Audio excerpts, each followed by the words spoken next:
Hello, it's David with Ag Economic Insights and the Ag Forecast Network question of the week.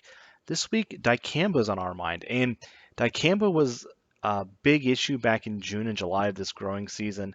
And after the EPA vacated the labels for three of the dicamba products producers were going to be using on their dicamba tolerant soybeans, but now all eyes are on 2021, and there's a fourth dicamba product that is needing to get its EPA label renewed. And so now a lot of questions about the ruling and how the original three products are going to get their label renewed, and also now the fourth one that was going through the renewal process.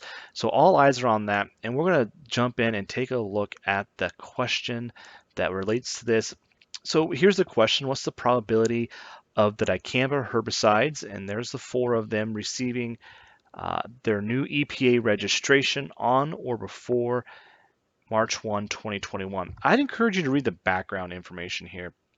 The background has got a lot of details and really lays out how the court decision came to be, how those three products, why those three products were labeled together, why the fourth product is going to need to go through the renewal here this winter. So take a look at that. You can jump in here, submit your forecasts. You can see the consensus is pretty high that this above 60%. I'm at 60%. The consensus think there's a greater than 60% chance that these products are going to get their labels renewed. This is a really challenging question to put a probabilistic answer to. Of course, you could ask a question about all four of these products. There's a lot of ways to think about, will producers be able to use them in 2021? We use the EPA registration through that product label.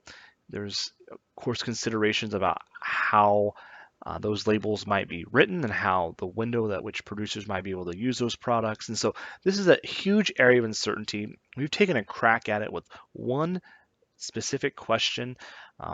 If you're an agribusiness or a producer, you might have to tighten this up to ask your own question and your own thoughts about how this might come to be. Just a couple of questions I want to point out. A lot of commentary on Twitter and social media about the USDA's latest net farm income estimates. We're going to dive into those later this week once the dust settles and we can pour out the key insights. We're going to let the headlines sort of move through. A lot of people seem surprised that the USDA had a direct payment estimate that was above, I think 37 billion was the number. It was above anything historically observed in inflation adjusted dollars. If that surprised you, you hadn't been following along our readings on the free site, but also on the premium side. As you can see, we drew the line here for 2020 at 40 billion. This question's been open since May. We opened this question back in May. So we've been watching this number. It looked like to us we were headed to more than 30 billion. Our back of the envelope calculations at 32, and now the USDA provided another estimate somewhere around 37.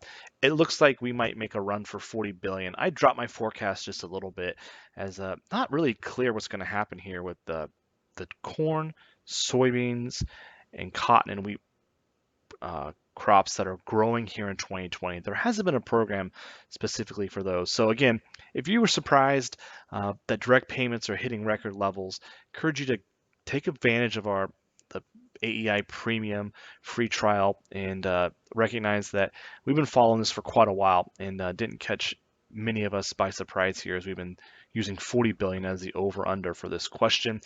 Two other questions I want to point out. These are the flash questions for the USDA report. We have that September WASDE report coming out. Questions about the corn yield getting over 180 bushels per acre. Of course, 181.8 was the estimate back in August, and then September WASDE soybean yield getting above 51. And of course, the August estimate was closer to 53. Those are going to close really soon, so get in, put your mark down. This is a good quick question to jump in and see how your expectations stack up, see how you can learn from the consensus and also learn from yourself. So again, thanks for joining us this week. Check back next week as we provide another update of the Forecast Network question of the week.